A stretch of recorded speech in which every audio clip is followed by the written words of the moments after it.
CIET-NCERT द्वारा प्रस्तुत है कक्षा 6 की हिंदी की ध्वनि पाठ्यपुस्तक कौशल बोध। यह पुस्तक व्यावसायिक शिक्षा गतिविधि पुस्तिका पर आधारित है। पृष्ठ संख्या 125। परियोजना 6, आग के बिना खाना बनाना। इस परियोजना में आप आग के बिना खाना बनाना सीखेंगे।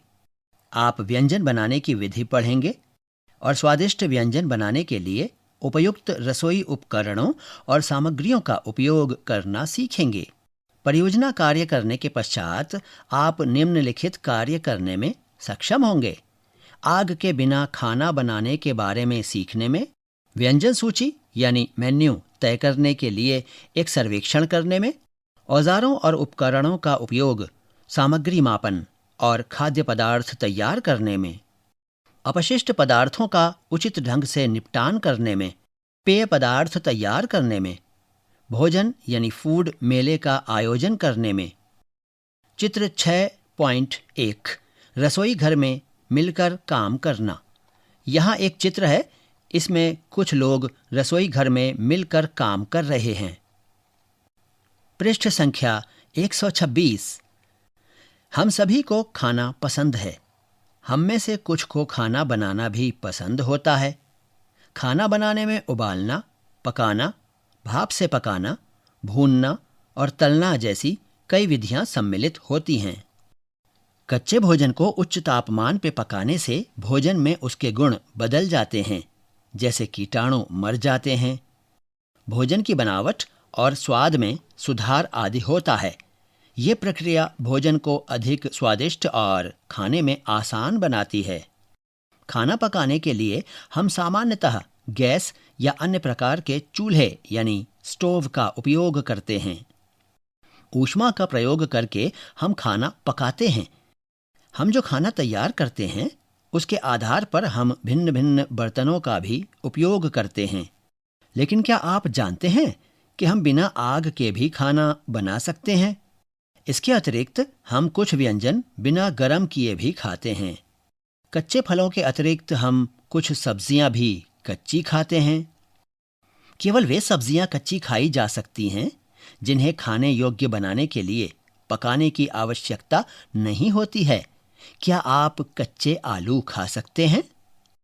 कच्ची सब्जियां अपना अधिकतम पोषण मूल्य बनाए रखती हैं क्योंकि वे ऊष्मा के संपर्क में नहीं आती हैं। ऊष्मा के संपर्क में आने से कुछ पोषक तत्व नष्ट हो सकते हैं। आग या ऊष्मा के उपयोग के बिना खाद्य सामग्री और व्यंजन तैयार करने से रचनात्मकता और पोषण की नई संभावनाएं सामने आती हैं। स्वस्थ भोजन बनाने के लिए ताज़ी और कच्ची सामग्री का उपयोग करना महत्वपूर्ण है। इसमें सलाद और ताज़ा स्मूदी से लेकर चटनी और मिठाई बनाने की तकनीकों की अनंत संभावनाएं सम्मिलित हैं। ये दृष्टिकोण न केवल अवयवों के पोषण मूल्य को संरक्षित करता है, बल्कि हमारे द्वारा खाए जाने वाले भोजन के साथ घनिष्ठ संबंध स्थापित करने के लिए प्रेरित करता है। ऐसा करने से नियंत्रित भोजन और स्वस्थ जीवन शैली को बढ़ावा मिलता है। खाना बनाना न केवल खुशी का अनुभव कराता है, बल्कि इससे गर्व की भावना भी विकसित होती है। ये हमें सामूहिक कार्य यानी टीम वर्क और सहयोग के महत्व को समझने में भी सहायता करता है, क्योंकि जो लोग रसोई में काम करते हैं, जैसे रसोइया यानी शेफ, बर्तन धोने वाला, रसोई सहायक और अन्य लोगों को मिलकर काम करना पड़ता है। जब कोई घर पर खाना बना रहा होता है तो क्या आप उसकी सहायता करते हैं? भोजन के पोषक गुण। आपने विज्ञान में भोजन के विभिन्न घटकों, पोषक गुण, संतुलित आहार और संबंधित अवधारणाओं के विषय में सीखा होगा। आवश्यक पोषक तत्वों से भरपूर आहार, विशेष रूप से कच्चे फलों और सब्जियों से प्राप्त पोषक तत्व, हमें स्वस्थ शरीर और स्वस्थ मन बनाए रखने में सहायता करते हैं। पृष्ठ संख्या 127। मैं क्या कर पाऊंगा? मैं क्या कर पाऊंगी? परियोजना कार्य करने के पश्चात आप ये कार्य करने में सक्षम होंगे: 1. रसोई में आवश्यक औजारों, उपकरणों और बर्तनों का उपयोग कर पाएंगे। 2. आग का उपयोग किए बिना स्वादिष्ट व्यंजन तैयार कर पाएंगे। 3. व्यंजनों को इस तरह से प्रस्तुत कर पाएंगे कि वे आकर्षक दिखें। 4. खाद्य अपशिष्ट और बचे हुए भोजन का पर्यावरण के अनुकूल तरीके से निपटान कर पाएंगे। मुझे किन वस्तुओं की आवश्यकता होगी? ट्रे, कटोरा, प्लेट और बर्तन, मापने वाले कप, चाकू, रसोई का तराजू, कर्तन पट्ट यानी चॉपिंग बोर्ड, छिलनी, कद्दूकस, कांटा, फेंटनी यानी विस्क, बड़ा चम्मच, लकड़ी की मथनी यानी माधानी, स्थानीय रूप से उपलब्ध फल, सब्जियां, दालें, दूध, दही, मुरमुरे, मूंगफली, मक्खन और ब्रेड, साबुन और पानी, एप्रन, हेयर कैप या बालों को ढकने के लिए कोई कपड़ा, गीला और सूखा कचरा रखने के लिए कूड़ादान। चित्र 6.2 क, ख, ग, घ, ङ। यहाँ रसोई घर में काम आने वाली चीजें दिखाई गई हैं। रसोई के उपकरण बाएं से दाएं। क, चॉपिंग बोर्ड और चाकू। ख, मापने वाला कप। ग, कद्दूकस। घ, छिलनी और ङ, फेंटनी। पृष्ठ संख्या 128। मैं स्वयं और दूसरों को कैसे सुरक्षित रखूं? भोजन करने से पहले और बाद में हमेशा अपने हाथ धोइए। नुकीले औजारों का उपयोग करते समय बेहद सावधान रहिए। औजारों का उपयोग करते समय जल्दबाजी न करें, बल्कि उनका प्रयोग सावधानी से कीजिए। यदि पानी या कोई अन्य तरल पदार्थ गिर गया है तो उसे तुरंत साफ कर लीजिए ताकि कोई फिसल कर न गिर जाए। अपने शिक्षक के साथ चर्चा किए गए सभी अन्य सुरक्षा नियमों का हमेशा पालन कीजिए।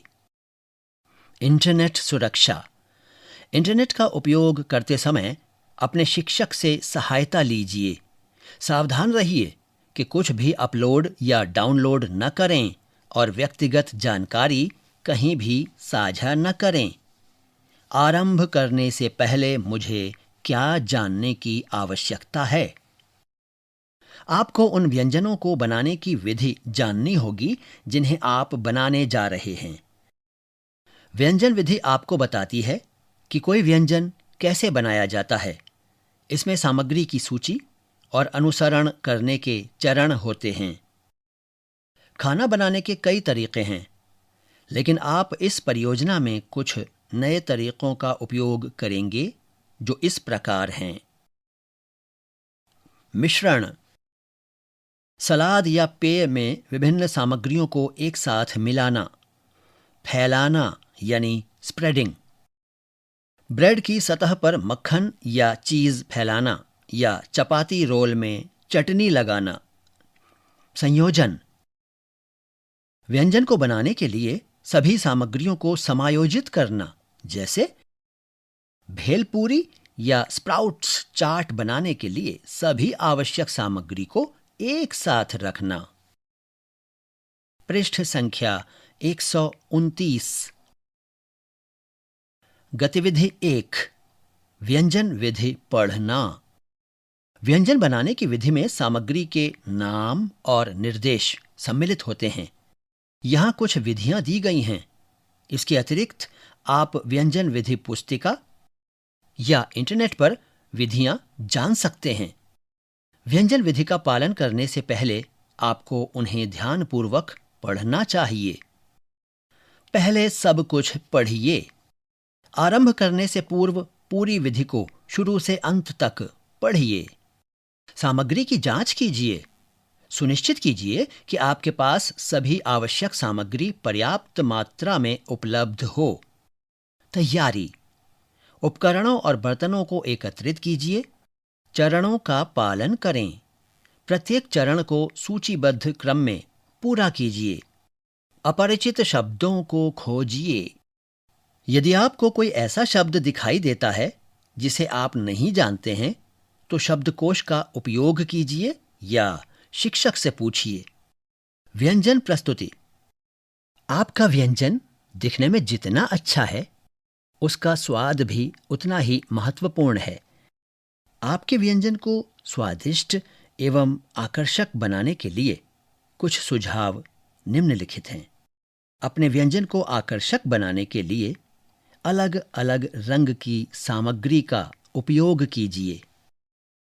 यदि आप फलों का सलाद बनाते हैं तो अलग अलग रंगों के फलों का उपयोग कीजिए। अपनी भोजन की प्लेट को साफ सुथरे ढंग से सजाइए। इसके साथ आप इस पर थोड़ी सी सजावट यानी गार्निश कीजिए। जैसे भेलपुरी की प्लेट पर कुछ सेव और मूंगफली सजाकर रखिए या छाछ पर पुदीने की पत्तियां डालकर इसे आकर्षक बनाइए। आप इंटरनेट पर आकर्षक ढंग से सजाए गए भोजन के चित्रों को देखकर अपने व्यंजन को आकर्षक बना सकते हैं। इसके लिए प्रस्तुति और सुंदर और व्यंजन और भोजन और प्रस्तुति और सुंदर और व्यंजन और भोजन और भारतीय आदि कीवर्ड का प्रयोग किया जा सकता है। प्रत्येक विधि के नाम के सामने दिए गए स्थान में आप उस व्यंजन के लिए प्रयोग में लाई गई सामग्रियों के अन्य नाम भी लिख सकते हैं। पृष्ठ संख्या 130। छाछ बनाना। आपको चाहिए 2 कप दही, 2 कप पानी, 1 चम्मच भुना जीरा पाउडर, स्वादानुसार नमक, कटे हुए पुदीने के पत्ते। क्या करें? 1 कटोरे में दही, पानी, जीरा पाउडर और नमक मिलाइए। चिकना होने तक फेंटिए। गिलास में डालिए और चाहें तो कटे हुए पुदीने के पत्तों से सजाइए। वैकल्पिक। जल जीरा बनाना। आपको चाहिए 2 बड़े चम्मच जल जीरा पाउडर, 4 कप ठंडा पानी, 1 बड़ा चम्मच नींबू का रस, 1 बड़ा चम्मच पुदीना के पत्ते बारीक कटे हुए, 1 बड़ा चम्मच धनिया के पत्ते बारीक कटे हुए। क्या करें? 1 बड़ा जग लीजिए और उसमें कटे हुए पुदीने के पत्ते, कटी हुई धनिया के पत्ते, जल जीरा पाउडर और नींबू का रस डालिए। इन्हें अच्छी तरह मिलाइए। जग में 4 कप पानी डालिए और तब तक मिलाइए जब तक कि सभी सामग्री पूरी तरह से मिल न जाए। यदि संभव हो तो आप सम्मिश्रक यानी ब्लेंडर का उपयोग भी कर सकते हैं। मिश्रण को गिलासों में समान रूप से डालिए और बचा हुआ पानी भी गिलासों में डालिए। इसके बाद अच्छी तरह मिलाइए। तुरंत परोसिए।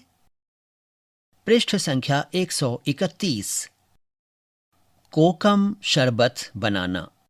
आपको चाहिए 10-12 सूखी कोकम की पंखुड़ियाँ, 4 कप पानी, स्वादानुसार चीनी या शहद, भुना हुआ जीरा पाउडर।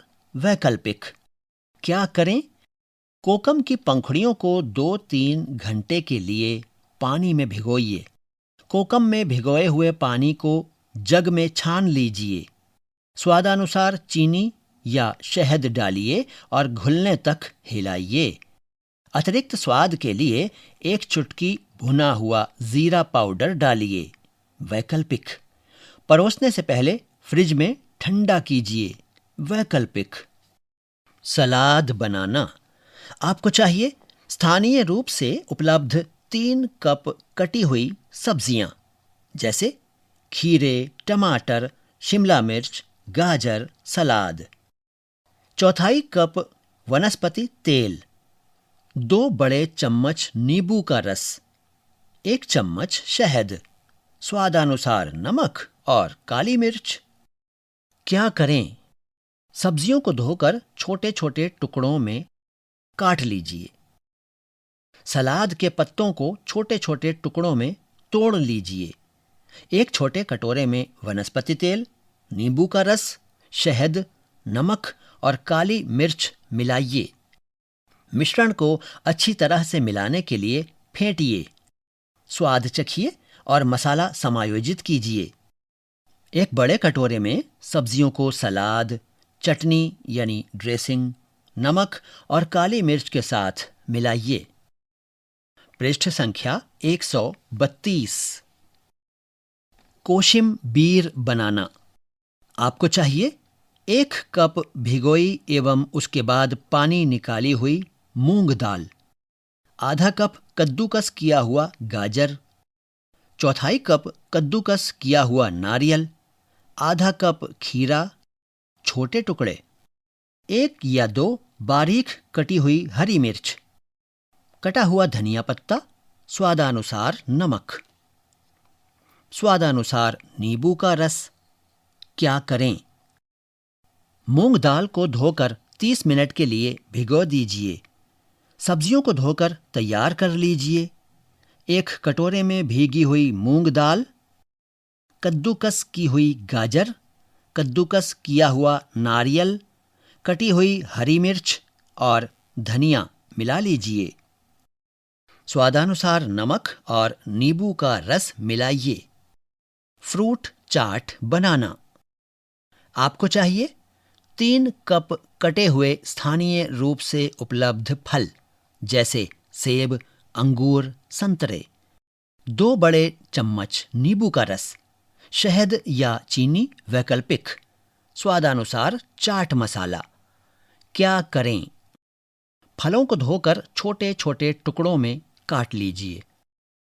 कटे हुए फलों को एक बड़े कटोरे में डालें।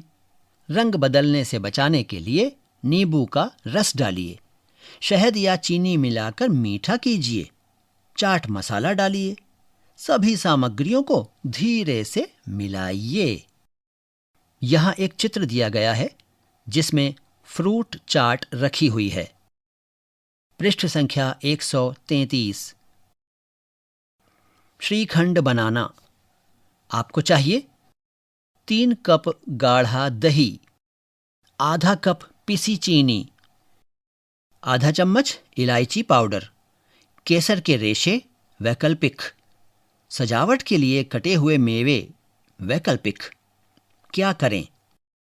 दही को कुछ घंटों के लिए मलमल के कपड़े में रखिए ताकि उसका अतिरिक्त पानी निकल जाए।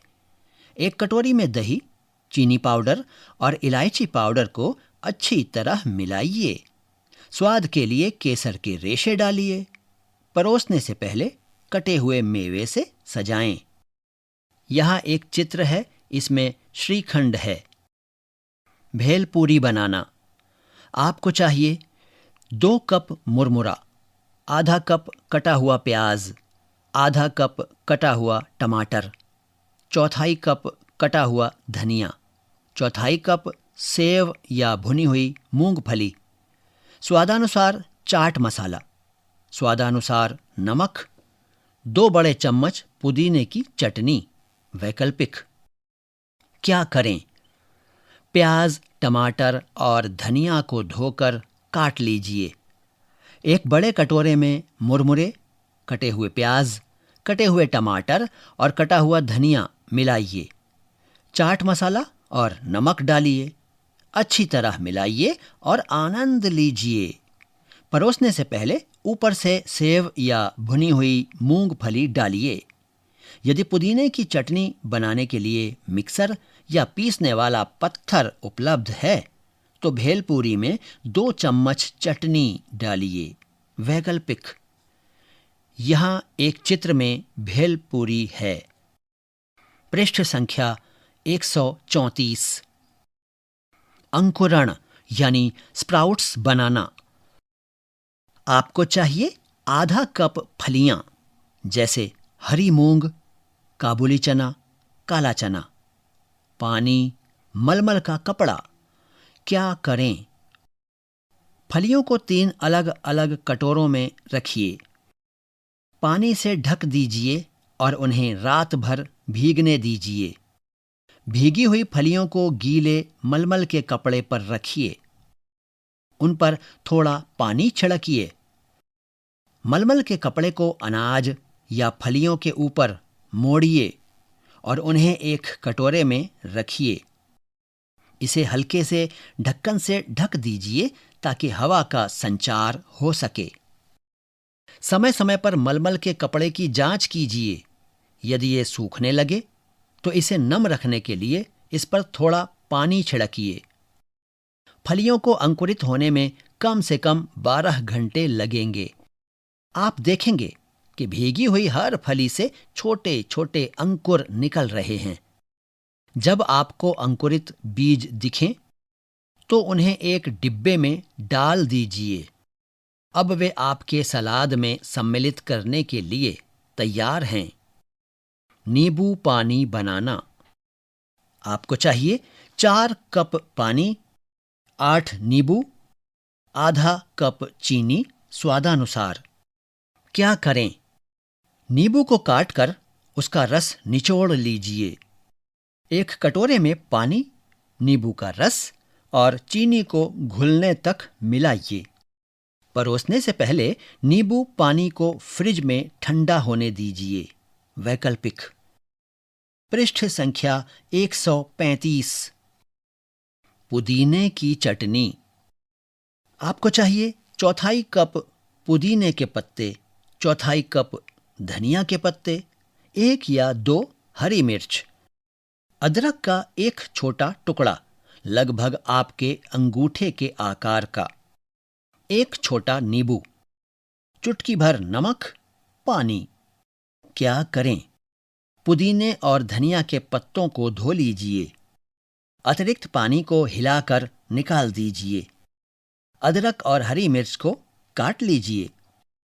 धनिया के पत्ते, पुदीने के पत्ते, अदरक, हरी मिर्च, नमक और थोड़ा पानी मिक्सर या सिलबट्टे में डालकर महीन होने तक पीस लीजिए। नींबू का रस डालिए, अच्छी तरह मिलाइए। सैंडविच बनाना। आपको चाहिए 8 ब्रेड स्लाइस, 2 टमाटर, 2 खीरे, 2 बड़ा चम्मच मक्खन, स्वादानुसार नमक और काली मिर्च। क्या करें? सब्जियों को धोकर काट लीजिए। मक्खन की एक पतली परत सभी ब्रेड स्लाइस पर फैलाइए। कटे हुए टमाटर या खीरे की एक परत लगाइए। नमक और काली मिर्च स्वादानुसार छिड़किए। एक और ब्रेड स्लाइस से ढक दीजिए। सैंडविच को मनचाहे आकार में काटिए। अगर चटनी बनाने के लिए मिक्सर उपलब्ध है तो मक्खन के बाद चटनी की एक पतली परत लगाइए। वैकल्पिक। पृष्ठ संख्या 136। खीरे का रायता बनाना।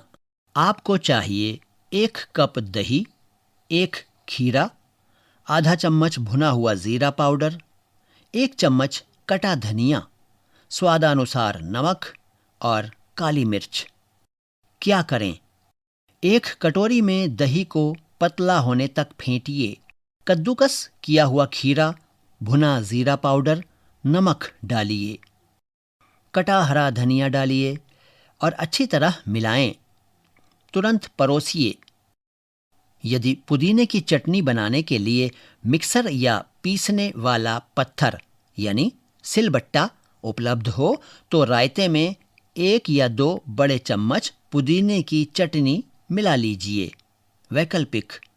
यहाँ एक चित्र है, इसमें खीरे का रायता है। अंकुरित चाट बनाना। आपको चाहिए 1.5 कप मिश्रित अंकुरण यानी स्प्राउट्स, जैसे हरी मूंग, काबुली चना, काला चना, 1.5 कप कटी हुई सब्जियां जैसे टमाटर, प्याज, खीरा, गाजर, बारीक कटी हुई 1 या 2 हरी मिर्च, 1 चम्मच नींबू का रस या सिरका, स्वादानुसार नमक और काली मिर्च। क्या करें? सब्जियों को धोकर काट लीजिए। एक कटोरे में अंकुरण यानी स्प्राउट्स और कटी हुई सब्जियां मिलाइए। नींबू का रस या सिरका, नमक और काली मिर्च डालकर अच्छी तरह मिलाइए। पृष्ठ संख्या 137। नारियल चॉकलेट लड्डू यानी कोकोनट चॉकलेट बॉल्स। आपको चाहिए 1 कप कद्दूकस किया हुआ नारियल बिना मीठा किया हुआ, आधा कप मीठा गाढ़ा दूध, 3 चम्मच कोको पाउडर, आधा चम्मच वेनिला रस। गोल करने के लिए अतिरिक्त कद्दूकस किया हुआ नारियल या कोको पाउडर वैकल्पिक। मिश्रित करने और परोसने के लिए कटोरी। क्या करें? 1 कटोरी में कटा हुआ नारियल, मीठा गाढ़ा दूध, कोको पाउडर और वेनिला रस को मिलाइए। तब तक मिश्रित कीजिए जब तक कि सब कुछ अच्छी तरह से मिल न जाए और एक गाढ़ा एवं चिपचिपा मिश्रण न बन जाए। मिश्रण के छोटे छोटे हिस्से निकालिए और उन्हें अपनी हथेलियों के बीच में लड्डू की तरह गोल कीजिए। आप उन्हें अपनी पसंद के किसी भी आकार में बना सकते हैं, लेकिन वे आमतौर पर छोटे होते हैं।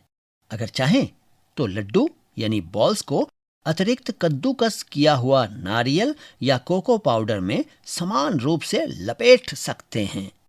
लेपित लड्डू यानी बॉल्स को कागज से ढकी प्लेट या ट्रे पर रखिए। लड्डू यानी बॉल्स को कमरे के तापमान पर कम से कम 1-2 घंटे के लिए व्यवस्थित होने के लिए छोड़ दीजिए। इस दौरान वे थोड़े सख्त हो जाएंगे, जिससे उन्हें हाथ में पकड़ना आसान हो जाएगा। एक बार जब वे व्यवस्थित हो जाएं, तो आपके नारियल चॉकलेट लड्डू यानी बॉल्स खाने के लिए तैयार हैं। यहाँ एक चित्र है, उसमें नारियल चॉकलेट लड्डू प्लेट में रखे हुए हैं। पृष्ठ संख्या 138। गतिविधि 2। व्यंजन बनाना तय करना। विद्यालय में विद्यार्थियों का सर्वेक्षण कीजिए ताकि पता चल सके कि उन्हें क्या खाना पसंद है। आप नीचे दिए गए कुछ सवाल पूछ सकते हैं। 1.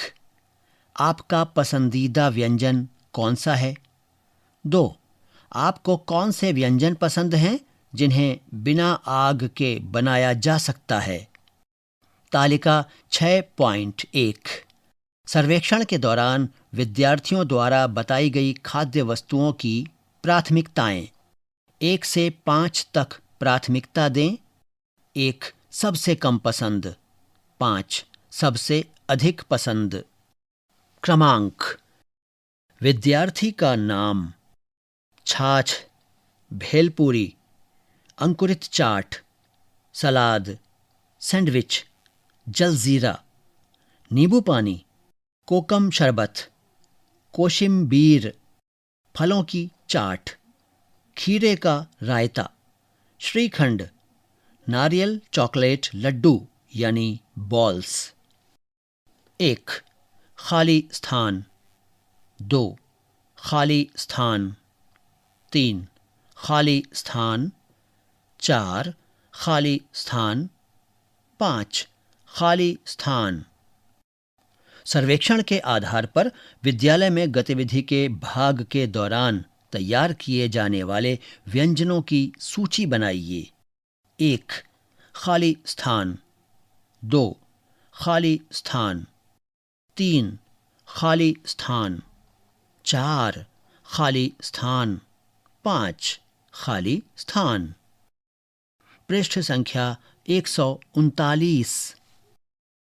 क्या आप जानते हैं कृत्रिम बुद्धिमत्ता यानी आर्टिफिशियल इंटेलिजेंस का उपयोग करके खाद्य पैकेट पर जानकारी पढ़ी जा सकती है? क्या आपने किसी सामग्री के पैकेट के पीछे मोटी और पतली काली रेखाएं देखी हैं?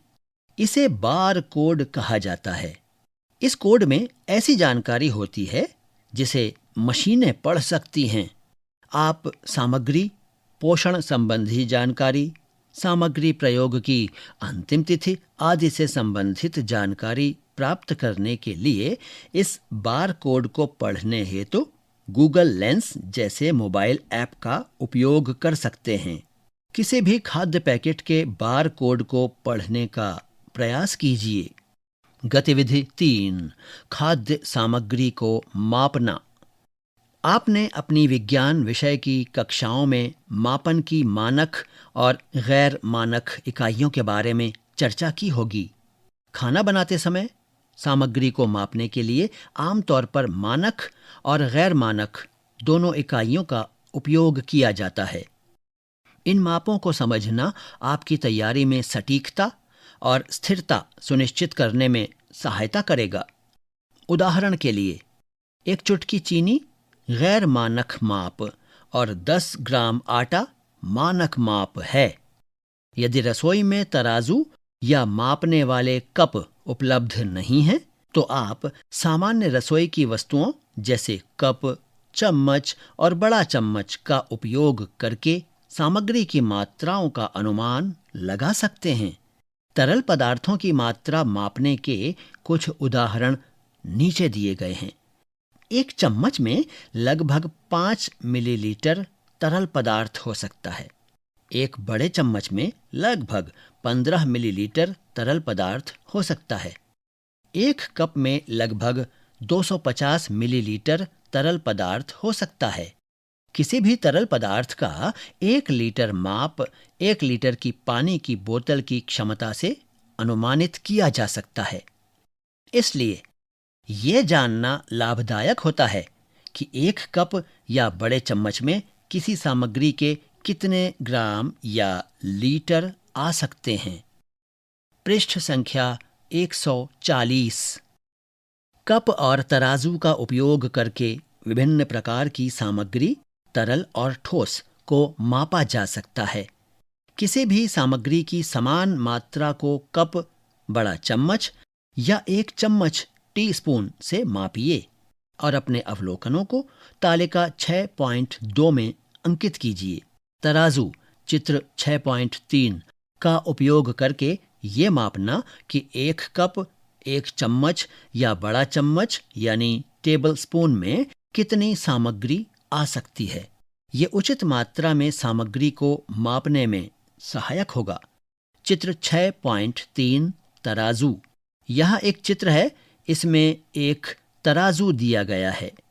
तालिका 6.2 सामग्री की मात्रा का अनुमान लगाने के लिए परिवर्तक, घटक, मात्रा ग्राम या लीटर में 1 कप, 1 चम्मच, 1 बड़ा चम्मच यानी टेबल स्पून, शहद खाली स्थान, नींबू का रस खाली स्थान, खीरा कटा हुआ खाली स्थान, आटा या मैदा खाली स्थान।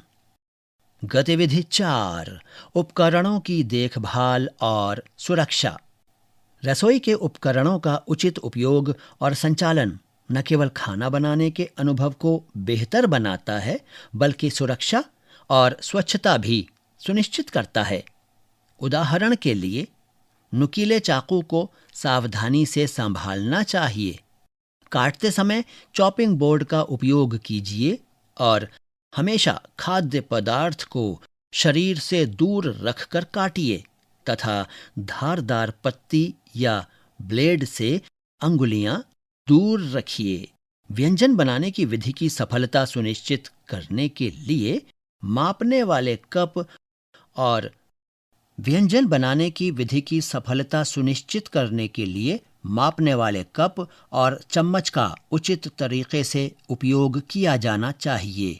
ब्लेंडर और मिक्सर जैसे उपकरणों को निर्देशों के अनुसार संचालित किया जाना चाहिए, जिससे दुर्घटना को रोका जा सके।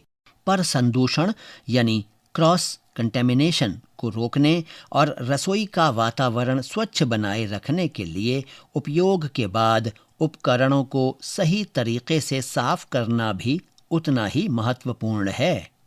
पृष्ठ संख्या 141, तालिका 6.3 उपकरणों के रेखाचित्र यानी स्केच बनाइए।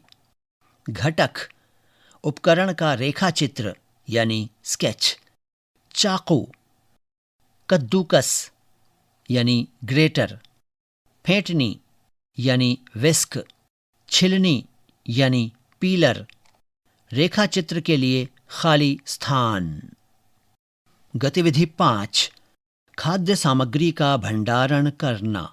विभिन्न सामग्रियों को अनेक प्रकार की सफाई और भंडारण विधियों की आवश्यकता होती है।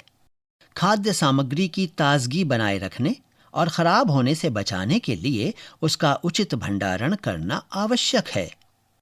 उदाहरण के लिए, अनाज और फलियों को कीटों और नमी से बचाने के लिए उन्हें वायुरोधक डिब्बे यानी एयर टाइट कंटेनर में रखना चाहिए। इसी तरह मसालों और जड़ी बूटियों को गर्मी और रोशनी से दूर वायुरोधक डिब्बे यानी एयर टाइट कंटेनर में रखना चाहिए। सामग्रियों को अलग अलग रखने के लिए छोटे कटोरे, प्लेट या डब्बे का उपयोग कीजिए। यदि आपके पास कई सामग्रियां हैं तो आप भ्रम से बचने के लिए उन्हें चिह्नित यानी लेबल कर सकते हैं। पृष्ठ संख्या 142। तालिका 6.4 में विभिन्न सामग्रियों के लिए आदर्श भंडारण विधियों की पहचान कर अंकित करें। तालिका 6.4 विभिन्न सामग्रियों के लिए भंडारण। सामग्री भंडारण का सबसे अच्छा तरीका, जैसे कमरे में ठंडी जगह, फ्रिज में। कठोर फल, नरम फल, हरी पत्तेदार सब्जियां, प्याज, कटी हुई सब्जियां, ब्रेड, दूध, खाली स्थान। गतिविधि 6, रसोई अपशिष्ट का प्रबंधन और निपटान। अपशिष्ट का एक उत्तरदायी तरीके से प्रबंधन और निपटान करने का प्रभावी तरीका रसोई के अपशिष्ट पदार्थों को अलग अलग डिब्बों में बांटना है। जैविक अपशिष्ट को अलग से एकत्रित किया जा सकता है और इसे बागवानी के लिए पोषक तत्वों से भरपूर मिट्टी बनाने के लिए खाद या वर्मी कंपोस्टिंग के रूप में उपयोग किया जा सकता है। यदि संभव हो तो इसका निपटान नगर निगम की खाद बनाने की योजनाओं के माध्यम से भी किया जा सकता है। अपशिष्ट के पृथक्करण और निपटान के लिए स्थानीय दिशा निर्देशों और विनियमों का पालन कीजिए। खाली डिब्बे जैसे बोतलें, जार और खाद्य प्लेट के पुनर्चक्रण के लिए अलग तरीका अपनाना चाहिए।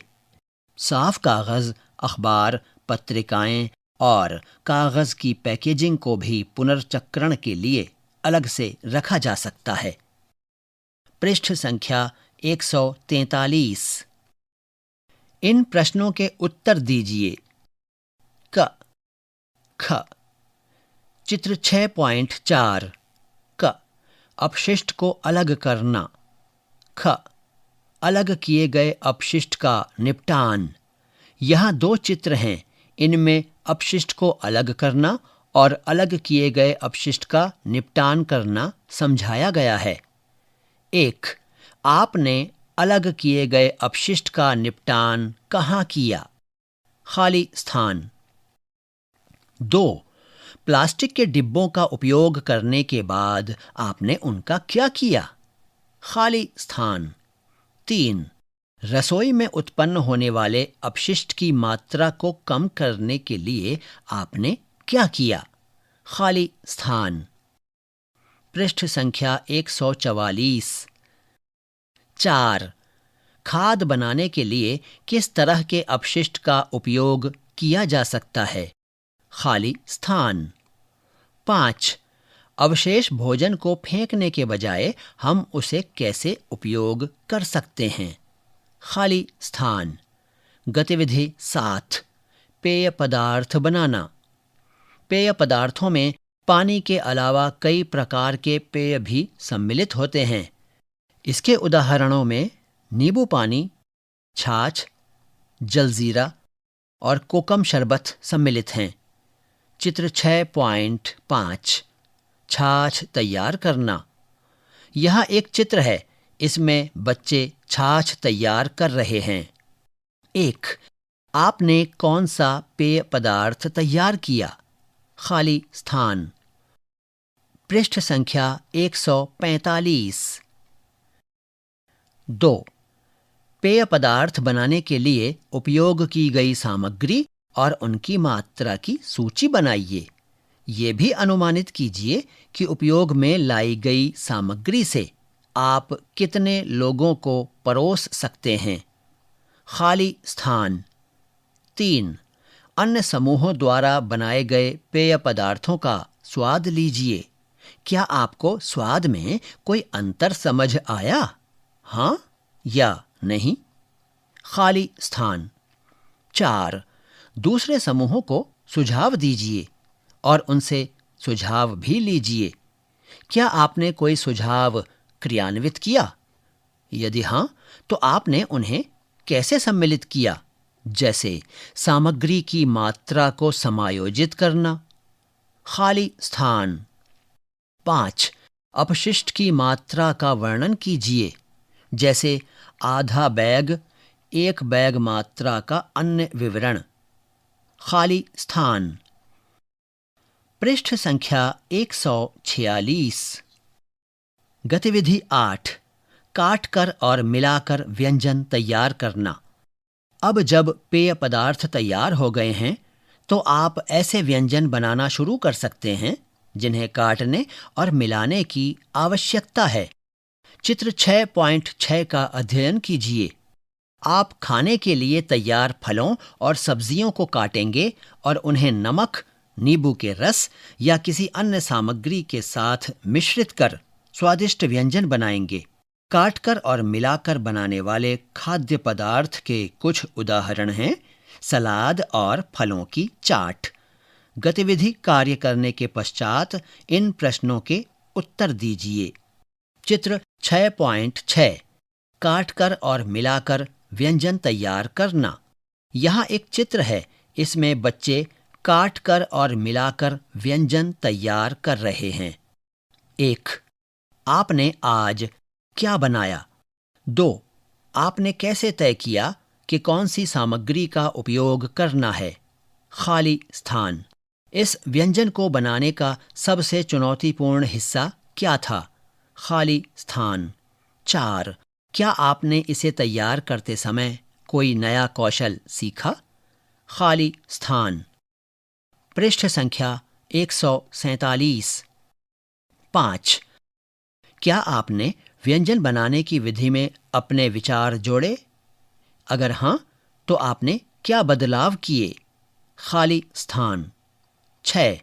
क्या आपने इस व्यंजन को बनाते समय किसी और के साथ कार्य किया? आपने कार्यों को कैसे बांटा? खाली स्थान। 7. साथ मिलकर काम करने का सबसे अच्छा पहलू क्या था? खाली स्थान। 8. इस व्यंजन को बनाकर आपने क्या सीखा? खाली स्थान। 9. गतिविधि कार्य से कितनी मात्रा में अपशिष्ट उत्पन्न हुआ? गतिविधि 9. काटकर और संयोजन कर व्यंजन तैयार करना। अब अगले चरण की ओर बढ़िए। व्यंजन को संयोजित कीजिए। खाद्य सामग्री को लेकर थोड़ी मेहनत से कुछ विशेष या नया बनाना ही व्यंजन संयोजित करना होता है।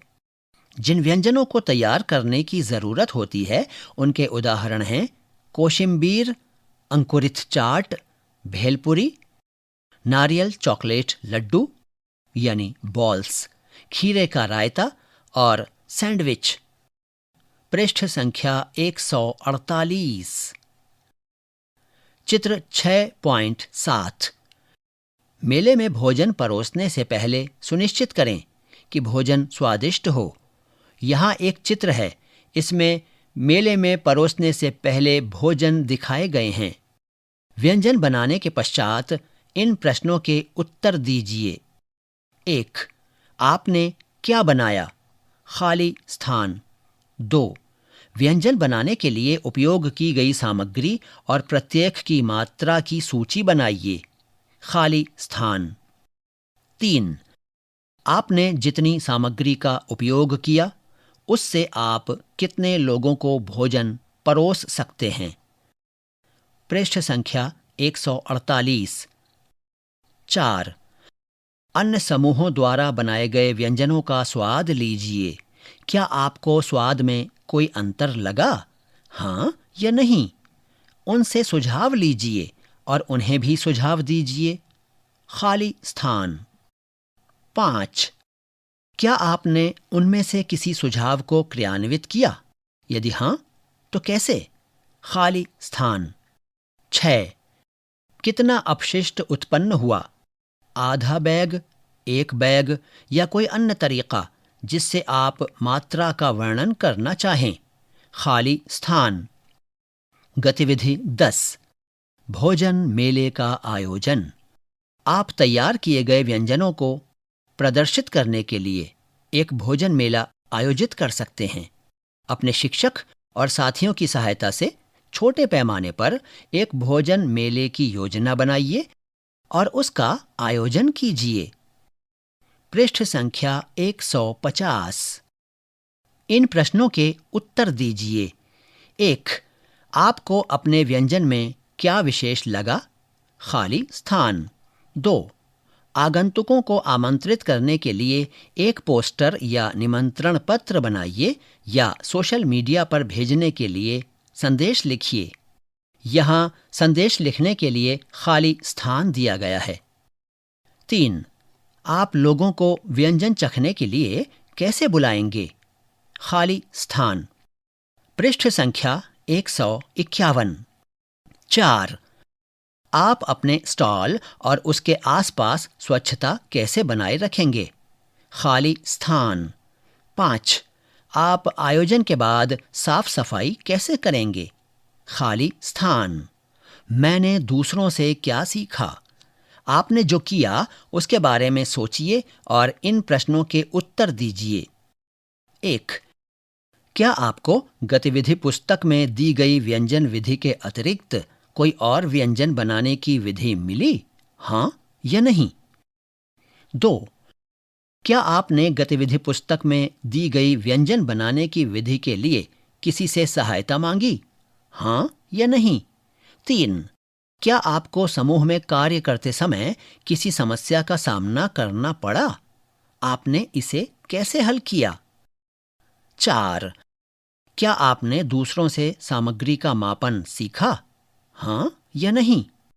मैंने क्या कार्य किया और इसमें कितना समय लगा? ये समझना महत्वपूर्ण है कि किसी गतिविधि को पूरा करने में कितना समय लगता है। प्रत्येक गतिविधि पर आपने लगभग कितना समय व्यतीत किया, इसका अनुमान लगाइए। इसे दी गई समय रेखा पर अंकित कीजिए। यदि आपने पुस्तिका में दी गई गतिविधियों के अतिरिक्त अन्य गतिविधियां की हैं, तो संख्या और समय जोड़िए। पृष्ठ संख्या 152। गतिविधि 1, 2, 3, 4, 5, 6, 7। समयावधि कालांश। यहाँ एक समय रेखा का चित्र दिया गया है। मैं और क्या कर सकता हूँ? मैं और क्या कर सकती हूँ? अपनी स्वयं की व्यंजन बनाने की विधि बनाइए। आपने जो विभिन्न व्यंजन विधियां बनाई हैं, उनसे सीखिए। व्यंजन का नाम, किस सामग्री की जरूरत है, क्या किया जाना है? खाली स्थान। सोचिए और जवाब दीजिए। 1. गतिविधि के दौरान आपको क्या करने में आनंद आया? 2. आप क्या अलग करना चाहेंगे? 3. क्या आपको लगता है कि आप बिना आग का उपयोग किए संपूर्ण संतुलित भोजन तैयार कर सकते हैं? हाँ या नहीं? 4. इस परियोजना से संबंधित कौन कौन सी नौकरियां हैं? अपने आसपास का अवलोकन कीजिए, लोगों से बात कीजिए और उत्तर लिखिए। आपने जो काम किया है उससे संबंधित कुछ नौकरियों के उदाहरण हैं: रसोइया, महाराज, पाककर्मी, होटल में शेफ और एक कलाकार जो खाना विभिन्न रूपों में प्रस्तुत करता है। इसके साथ ही ये अध्याय समाप्त हुआ। अभी आप सुन रहे थे कक्षा 6 की हिंदी की ध्वनि पाठ्य पुस्तक कौशल बोध। ध्वन्यांकन वीरेंद्र रावत। वाचन स्वर मोइनुल हुसैन। निर्माण सहयोग सुरेंद्र कुमार। निर्देशन एवं निर्माण विमलेश चौधरी तथा प्रस्तुति CIET NCERT, नई दिल्ली, भारत।